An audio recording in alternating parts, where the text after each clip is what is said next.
Food SI 2024-এর সিলেবাসটাকে আরেকবার আমরা একটু ঝালিয়ে নেব। ফুল সিলেবাসটা এক্স্যাক্টলি কী হতে চলেছে আমরা জানি, জাস্ট দুটো পার্টি রয়েছে, জেনারেল স্টাডিজ আর এরিথমেটিক।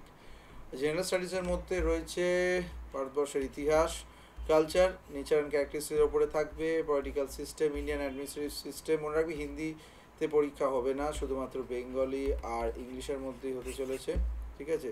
এরপরে ইতিহাসের পার্টটা রয়েছে, ফিজিক্যাল আর economical part, main features of, আচ্ছা ইন্ডিয়ান ইকোনমি নিয়ে প্রশ্ন আসতে পারে, রোল অফ টেকনোলজি, স্পোর্টসের কী গিয়ে জিতছে, Indian agriculture, books and other, এগুলো একটু জেনে নিতে হবে।